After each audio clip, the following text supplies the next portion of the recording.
Salamat sa Panginoon. Palapakan po natin ang Panginoon po sa pagkakas po ito. Yan, ako po ay gusto magpapasalamat din sa Diyos sa matagumpay at mapayapang paggamit po sa amin ng Panginoon nitong nakalaang linggo po. Papuri po sa Panginoon. Now, tuloy tayo dito sa ating pag-aaral, dito sa series po natin na Refill. No? Meron po ba kayong natutunan? Amen! At meron po ba kayong na-apply sa inyong buhay? Amen! Amen. Amen. Hopefully po ay nagiging kagamit-gamit po ito sa inyong buhay. Alam niyo po, ang sabi po ng isang author, ang katotohanan daw po ay hindi po automatic na magbabago yung ating buhay.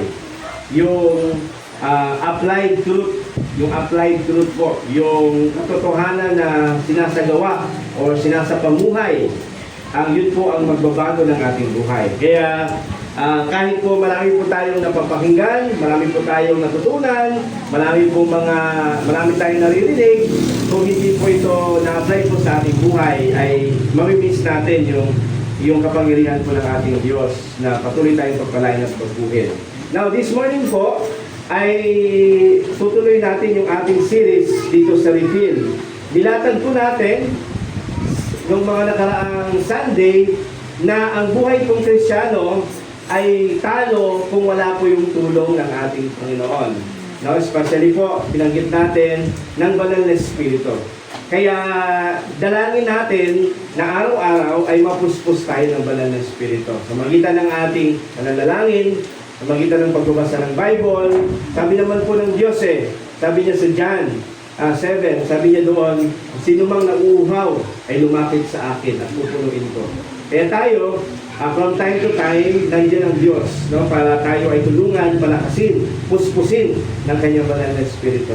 And bakit tayo magpapapuspos ng banal na Espiritu, magpapalakas ng banal na Espiritu? Kasi po, ang buhay po ay isang battle, no? Ang buhay po ay isang laban. At meron tayong nilalabanan sa buhay po natin. Napakadaming nilalabanan. At dito mga nakaraan nga po, na-discuss natin yung dalawang bagay. Ngayon naman po, di-discuss natin yung isang bagay na madalas po ay nagpapadrain sa atin, nagpapaubos ng ating lakas o nagpapaubos ng ating yung pagsigla, kaligayahan po sa ating paglilingkod sa Panginoon. And one of the toxic emotion po is yung anger or galit. Alam niyo po, yung galit po or pagiging magalitin, no? Actually yung galit naman, emotion yan, hindi naman totally masama po yan kasi bigay naman po ng Diyos. Pero, meron tayong tinatawag na toxic anger. Yung bang unmanaged anger, uncontrolled anger. Now, bakit mahalaga po ito? Sabi nga ng mga kasabihan, pag lagi ka daw galit, tatanda ka kaagad at papangit. Okay, yan, tingnan mo yung katabi mo. Ayan, hindi naman galit yan palagi, di ba? Kasi ang ganda niya. Okay? Ayan, ano yan, palaging kalmado yan. Kaya, very beautiful yan, no? At very young. Kaya, yun pong ating topic po ngayon, no? Victory over anger. No? Victory over anger or toxic na anger. Now, maybe sasabihin natin sa umaga po na ito, ay pastor, hindi ko naman kailangan yan kasi hindi naman ako magagalitin. Yung iba yun, no? Pero alam niyo po, let us have time to reflect, no? Marahil, baka meron din tayong ganitong problem. Marahil hindi naman malala, pero baka marahil ay naranasan po natin ito. Kahit po ako, no? As I prepare this message, as I reflect, ay from time to time, meron din po ako ganitong struggle, yung unmanaged na anger. At kung meron ka nito, meron tayong struggle sa galit, no? Let us humble ourselves this morning. Na tingnan natin yung ating sarili, mag-reflect tayo at i-allow natin ng Diyos na ayusin yung ating puso. At ano ba po, tignan din natin, no, kung bakit kaya ang mga tao, may mga tao sa paligid natin na magagalitin. Nawa po, doon po makatulong ang message na ito. And mag-minister din tayo sa mga taong mga merong struggle po ng ganito. Okay? Kaya yun po yung parang pinaka-purpose po natin ngayon. Now, i-define muna natin yung toxic anger. Yung toxic anger kasi is an unmanaged or uncontrolled anger that harms your body and relationship. Sabi dyan, unmanaged and uncontrolled. Kagaya po ng sabi ko po sa inyo kanina, totally, basically, ay ang anger po, pagkagalit, ay hindi naman po talaga totally bad, no? Kaso nga lang, minsan, nagiging unmanaged ito or hindi na napokontrol. Doon nagiging harmful po siya sa atin. At sabi nga po dyan, nagiging harmful po sa atin. Tingnan niyo po ang sabi ng James po yan, James 1 verse 19 to 20, yung binasa po kanina. Sabi dyan, understand this, unawaan mo mga kapatid, you must all be quick to speak. Tama po ba? Quick to speak ba? Ano nga guys? Slow to speak. Quick to listen pala, alam ko quick to speak. Okay. You must be all quick to listen, slow to speak, and slow to get angry. Okay. Human anger does not produce the righteousness God desires. Binanggit dyan yung slow to anger. Alam niyo po, yung slow to anger ay katangian ng Diyos yan. No? Ang Diyos po ay nagagalit. No? Ang Diyos po ay nagagalit. Psalms 103 verse 8, sabi doon, ang Diyos daw po ay compassionate, He is merciful, and slow to anger. Ang Diyos ay nagagalit dahil siya po ay righteous. Yung tinatawag natin na righteous indignation of God. Meron ding galit, pero merong galit na hindi nakakalugod sa Diyos. Ang sabi dyan, human anger does not produce the righteousness God desires. Meron palang galit na hindi nakakalugod sa Panginoon. Ito yung bunga ng makasarili, nakagustuhan o bunga po ng kasalanan. Actually, tayong lahat po ay makasalanan. Amen po ba? At pag nagagalit tayo, merong tendency yun na yun po ay hindi maging kalugod-lugod sa Diyos. Yung only God's anger is perfect and holy. But human anger, sometimes po, or most of the time, hindi po nagproduce ng righteousness. Kasi, for example po, pero, tanungin muna natin, ano po ba yung mga galit na nakakalugod sa Diyos? Meron bang galit na nakakalugod sa Diyos? Of course, meron. For example, yung galit sa kasalanan. Diba? Dapat tayo nagagalit tayo sa mali, sa kasalanan, o sa mga gawain na hindi maganda. For example, yung anak po natin gumawa ng hindi maganda, ng mali. Of course, alam mong matuwa tayo.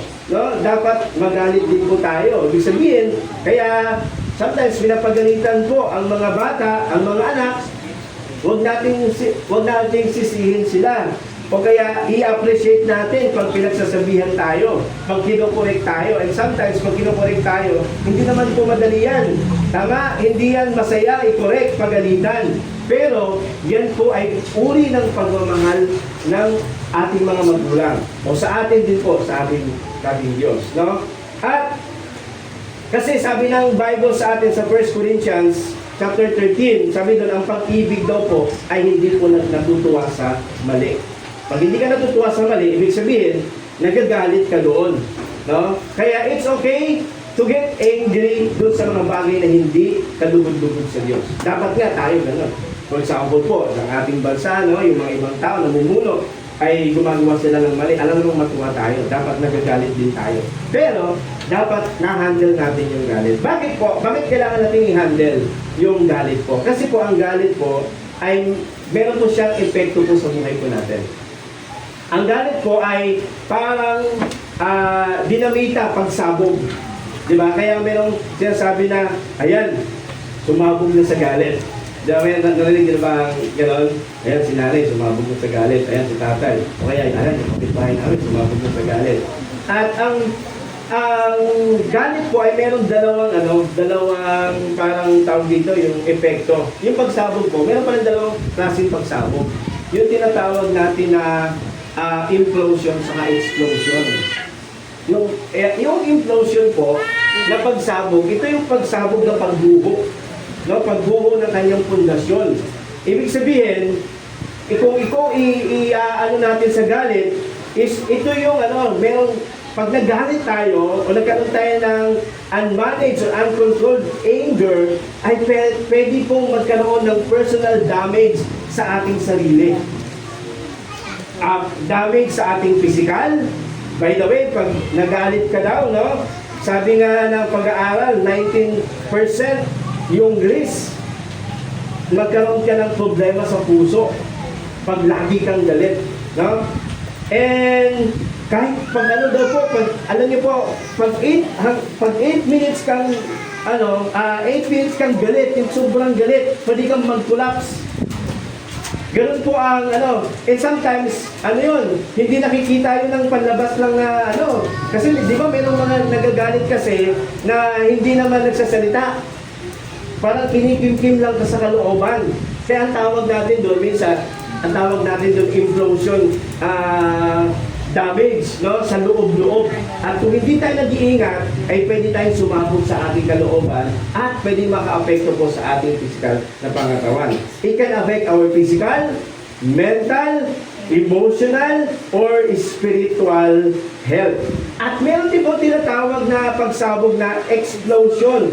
Ito naman yung palabas. Ito naman yung pag nagalit, talagang grabe yung sinasabi. At gumagawa ng mga aksyon na hindi maganda. Explosion ang doon, damage. Ibig sabihin, pwedeng makadamage sa kapwa mo, pwedeng makadamage sa pamilya mo, sa ibang tao.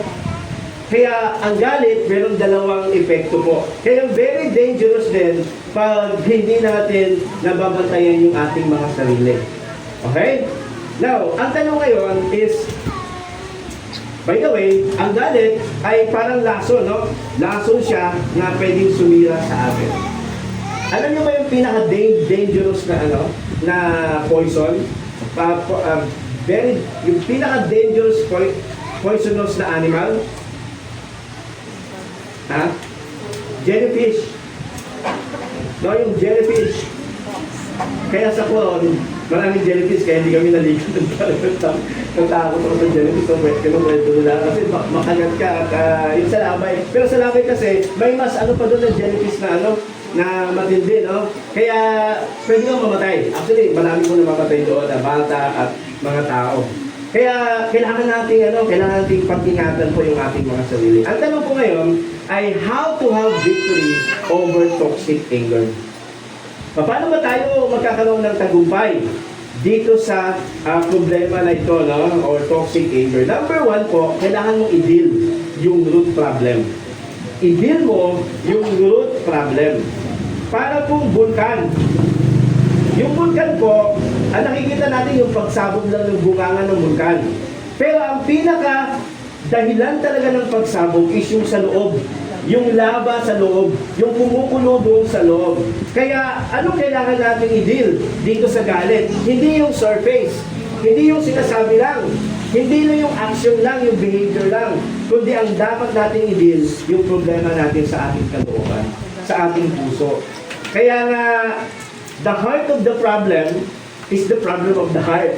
No? Every negative emotion, every negative behavior po ay ang ugat po niyan is ating kalooban. Anxiety, depression, anger problem is ang problema po niyan. Ang pinakaugat niyan ay ang ating mga kalooban. Kaya pag nagagalit po tayo, ay kailangan natin i-deal yung ating root problem.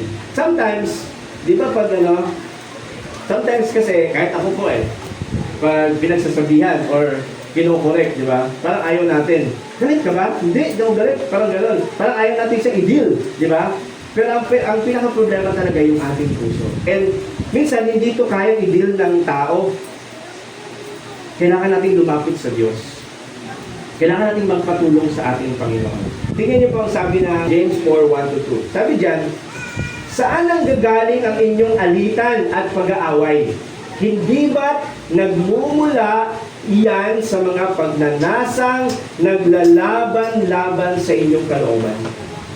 Tingnan niyo sabi ng Bible. Bakit kayo nag-aaway? Bakit kayo nagagalit? Hindi lang dahil doon sa mga nangyayari, no? Kundi dahil daw po sa pagnanasa sa ating kalooban. Meron tayong gusto na hindi nangyayari kaya nagagalit tayo.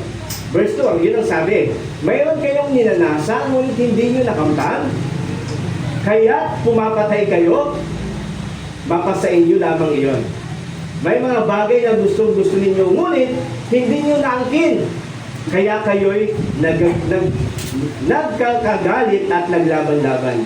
Hindi ninyo nakakamtan ang inyong ninanais dahil hindi kayo humihingi sa Diyos. The number one root problem po of anger. I'm talking about root problem po. No? Marami pong reason kung bakit kayo nagagalit. Pero ang pinakaugat ng ating galit minsan ay ang ating pride. Yung ating kalooban, yung ating puso. Yung ibig sabihin kasi ng pride is yung pagiging makasarili. No? Meron tayong gusto na hindi nangyayari or tinatawag natin na unmet expectations. Okay? Kaya nga ang pride po, ano ang letter sa gitna ng word na pride? I. No? Kaya ibig sabihin ng pride is pagiging self-centered.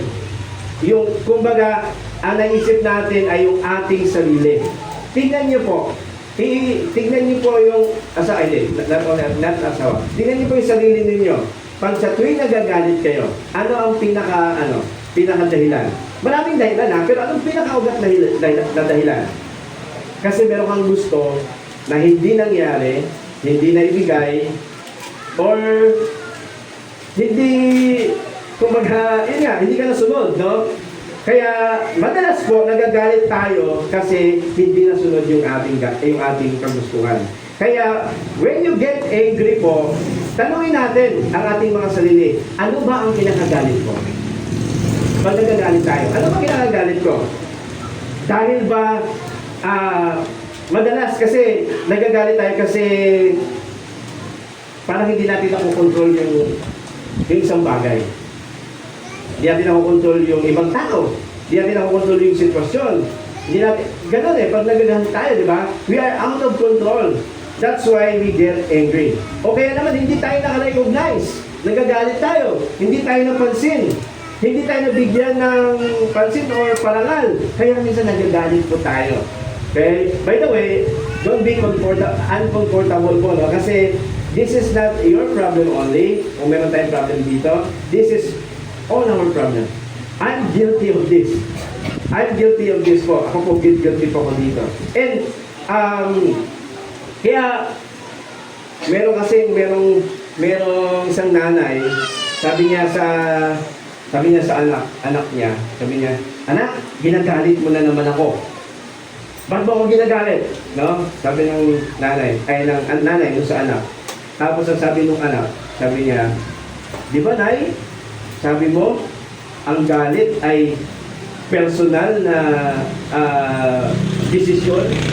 Ibig sabihin, ang galit pala ay ikaw mismo ang nag-decide noon. Ibig sabihin, pag nagalit ka, hindi yun dahil sa ginawa ng iba, kundi basically po, pag nagalit tayo, personal nating yun. Tama? Sabi mo sa katabi mo, huwag mo kong galit.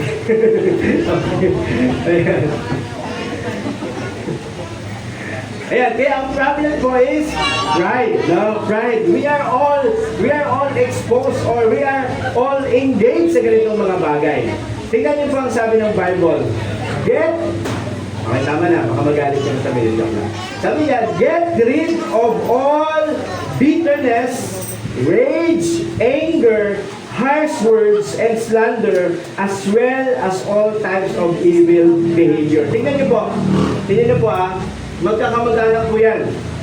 Pag galit ka, meron kang bitterness o puso sama ng loob. Or inggit. Meron kang inggit. Merong bagay na gusto mong mangyari or gusto mong makuha, hindi na pa sa'yo. At pag galit ka, yun, nagpupuyos ka sa galit. May rage ka, may wrath ka. Harsh words, no? Makakapagsalita ka ng hindi talaga maganda. Pero alam niyo po, bakit natin bakit natin pinag-aaralan po ito mga kapatid? Listen to this, no? Napaka-importante ito. Tingnan niyo po ang sabi ng Bible. Tingnan niyo po, ang sabi ng Bible sa atin, so kanina, verse 31, balikan natin yung verse 27. Sabi dyan, for anger gives a foothold to the devil. Ang galit daw po ay foothold to the devil. Ano po ba yung foothold? Ano yung foothold? Ang foothold po ay parang pintuan. Sa Tagalog kasi, pag nagalit ka, binibigyan mo ng pagkakataon ang demonyo na makapasok sa buhay mo, sa pintuan ng buhay mo. Kaya nga, pag nagalit ka at hindi ka na, tawag dito, yung hindi mo na manage yun, you are allowing the devil to enter into your spirit, to your soul, to your life, at pwede kang manipulate ng kaaway at makagawa ka ng hindi maganda. Okay? Tama po ba? Pansin niyo po ba yan? Pag pinapailan natin yung galit natin, nakagawa tayo ng hindi maganda. Ang example po nito is si Cain at saka si Abel. Si Cain po, anong root problem? Bakit napatay ni Cain? Si Abel, una, nainggit siya. Nagtampo siya sa Diyos. And then after that, nagalit siya. Kaya napatay niya to the extent, no? Hopefully naman ay walang mahagawa ng gano'n, no? Kaya very careful tayo. By the way, ngayon, ang daming mga mga road rage, ang daming mga patayan, at nagsisimula yan sa pagbibigay natin ng tao ng pagkakataon na ang demonyo ay makapasok sa atin. Kaya sa kwento na ito ay ang sabi ng Diyos, ito ang sabi ng Diyos. Why are you angry, Cain? The Lord asked, why do you look so dejected? Bakit ganyan ang mukha mo, Cain? You will be accepted if you do what is right, but if you refuse to do what is right, then watch out. Tingnan niyo po bantayan mo. Dapat bantayan mo to, Cain. Kasi sabi dyan, sin is crouching at the door. Yun yung picture ng foothold. Ang kaaway daw, di ba sabi ng First Peter sa atin, ang kaaway daw po, ang devil daw po, is like a lion, roaring lion, na laging nakabantay sa atin. Makapasok siya sa ating emotion, sa ating isipan. And pag ganit tayo, binubuksan natin yung pintuan ng ating buhay para pasukin tayo ng kaaway. Sabi nga dito, sin is crouching at the door, eager to control you, but you must subdue it and be its master. Kaya mga kapatid, once na tayo ay nakaramdam ng galit, it's a warning sign sa atin. It's a warning sign. And hopefully po, maalala natin itong bagay na ito. Pag nagalit ako, binibigyan ko ng pagkakataon ang diabo na makapasok sa puso ko. Para gumawa o kontrolin ako ng bagay na yon. Kaya ganito po mapapansin niyo po sa ang diablo, si Satan wala naman talaga siyang parang resources Satan is using us, using our emotion to destroy us. Kung mapapansin niyo po. Sometimes Satan is using God's creation to kill us or to destroy us.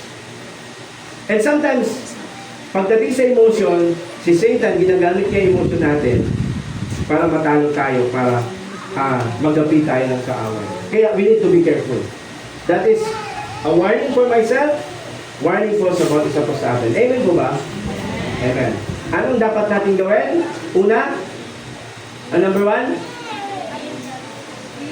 deal the root problem. Maraming problem, pero the root problem is pride, self-centeredness. Pangalawa po, dalawa lang po ito. Depend on God's power. Depend. Umasa ka sa kapangyarihan ng Diyos. We cannot overcome it.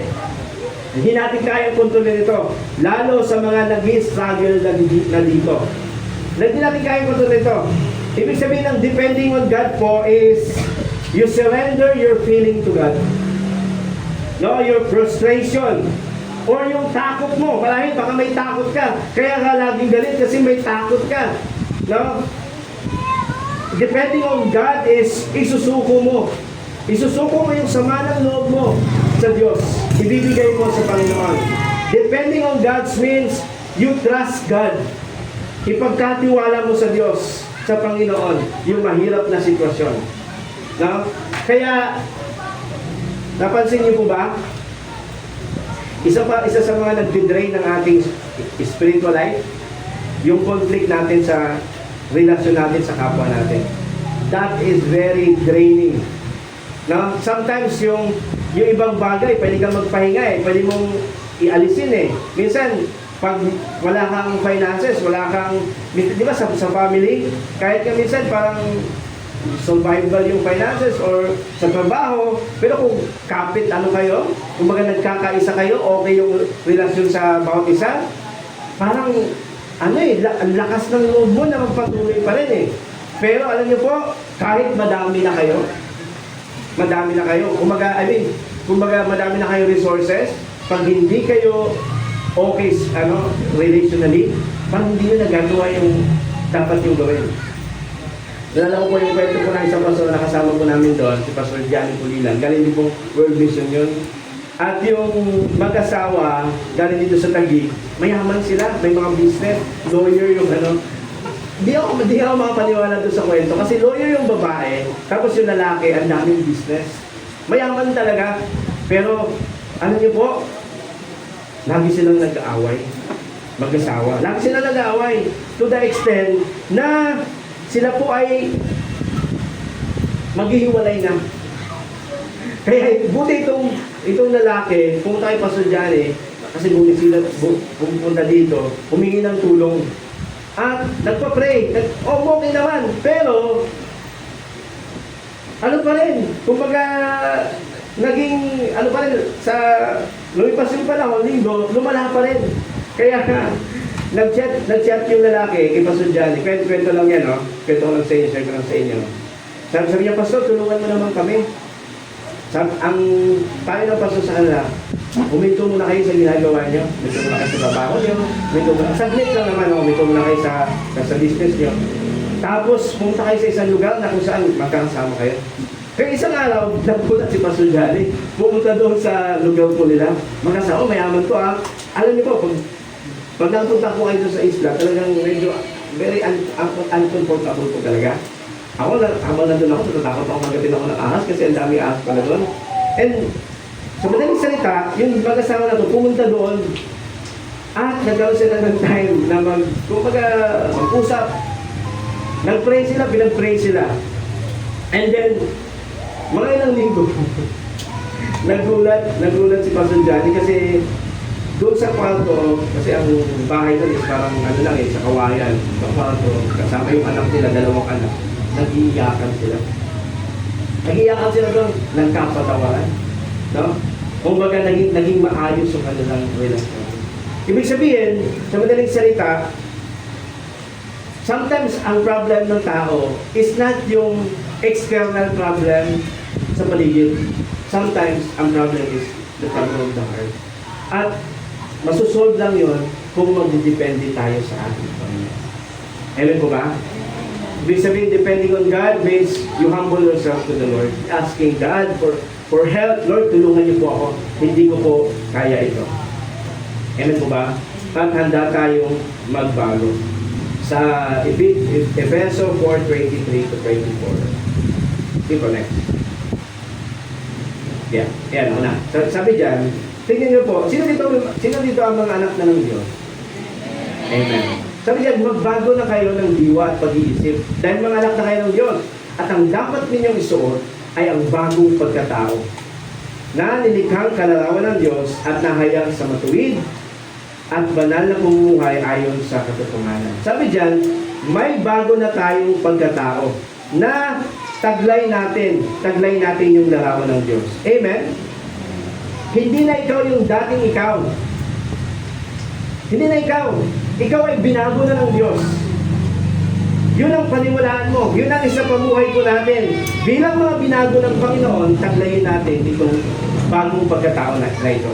At yung bagong pagkatao na ito ay kasama dito is yung emotional maturity. Kaya po I believe spiritual maturity is equals to emotional maturity. Pag we are not mature emotionally, is a signal that we are not mature spiritually. They go together. They go together yan. Spiritual maturity, ibig sabihin, lumalago ka spiritually, your knowledge of God, your knowledge of God's will, and then, ano yan, they go together. No? Emotional maturity. At ang sabi dyan, ano sabi? May bago na tayong pagkatao. Tama po ba? Kaya ang sabi dyan, dahil dito, itakwil na natin ang pagsisinungaling at tayong lahat ay magsabi ng totoo sa isa't isa sapagkat tayo'y bahagi na ng isang katawan. Verse 26 po. Anong sabi sa verse 26? Sige po, basahin natin. Sabay-sabay. Iwasan ninyo kayo'y magkasala. Huwag ninyong hayaang lumubog ang araw na galit. Pwede palang magalit na pwedeng maiwasan yung pagkakasala. Paano gagawin? Is, yan, magalit na kayo, iwasan ang kayo'y magkasala, huwag niyong hayaang lumubog. Huwag patagalin sa madaling salita. Ang araw na galit pa rin kayo. Anong practical thing to do po sa bagay po na ito? Ito, tandaan natin. Pag angry, mag-pray. Okay, sabihin natin, pag angry, mag-pray. Sabihin mo sa katabi mo, pag angry ka, mag-pray. Okay. Ano ibig sabihin ng mag-pray? Okay. Parang galit po kayo kung sinabi nyo. Pag angry, mag-pray, ha? Okay. Ano ibig sabihin ng pray? P. Pause. Okay, pause. Pag galit ka, of course, tayo po, nagagalit talaga tayo. It's normal. Meron mga bagay na nagagalit tayo. Pero when we get angry, pause for a while. No? At huminga ka. Mag-process ka. Ibig sabihin, huwag kang sumabog agad. No? Mag-pause ka muna, huminga ka muna. Lalong-lalo na po, pag nandun ka sa sitwasyon na sobrang meron nakakagalit na bagay, mag-pause ka muna. Kung nandun ka talaga, magbilang ka muna. Lord, huminga ka, no? Mag-pause ka muna, mag-process ka muna. Ano pa? R. Resist the negative impulse. Pag galit ka, parang yung nerves mo ay, merong, parang yung dugo mo, parang nag-iitim o kulay green na. Di ba? Magalit. Pero, ang gagawin natin, resist the negative impulse. Yung mga negative na naiisip natin. No? Resist mo. Paglabanan mo. No? Itakwil mo. Ilayo mo. Okay? Pag galit ka, pag gusto mo magsabi na hindi maganda, mag-pause ka muna at alisin mo yung bagay na naman. Mag-process ka. No? And then, align. Letter A is, align your heart to God. Align your heart to God. Kasi magulo na isip mo, magulo na yung puso mo, you need to align your heart to God. And letter Y is yield. No? Yield or surrender. Ibig sabihin ng surrender, you allow God to move. Pag ikaw na muna, talo ka. No? Kaya surrender means you give the control to God. You give the control to God. Amen po ba? Amen. Pag angry, mag-pray. Mag-pause. Resist the negative impulse and align your heart to God and yield or surrender to the Lord. Ibig sabihin, yield and surrender to God. Minsan, kaya nagtutuloy-tuloy yung galit natin because gusto nating mapangyari yung ating nasa kalooban. Gusto nating i-push, gusto nating ipilit yung ating nararamdaman o ating kagustuhan. But God is reminding us na God is in control, that we cannot change people, we cannot change situations, but there is a God who is in control, who is kind, who is good, who is faithful, na pwede tayong tulungan. Amen? Kaya let us pray po sa oras po na ito. Let us close our eyes.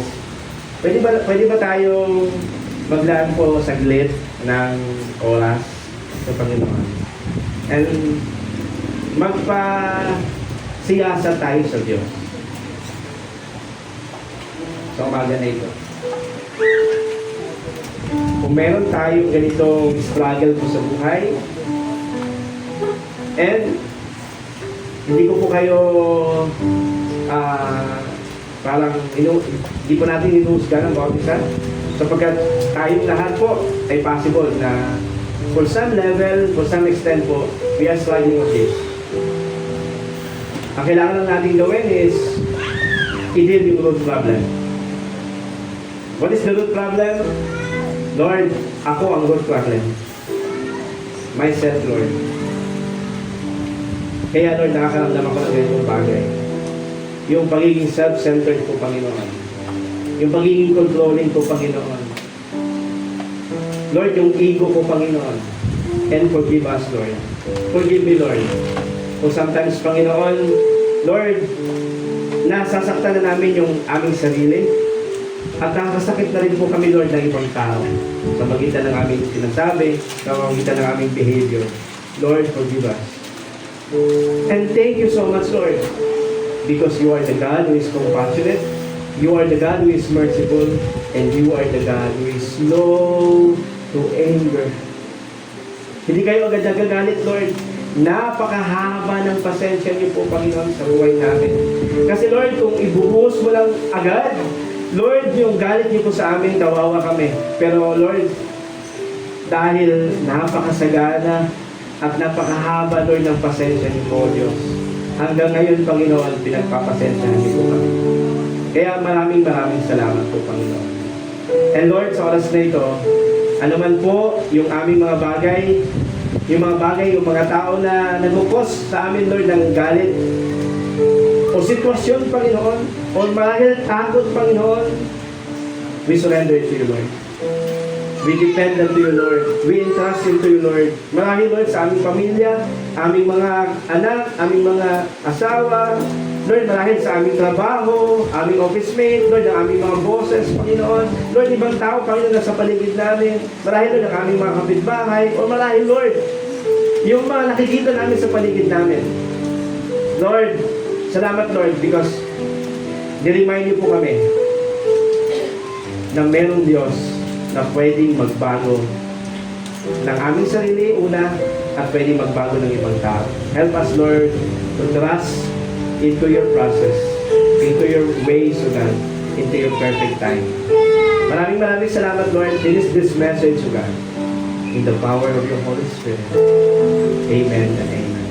Amen. God bless po sa ating lahat. Salamat po.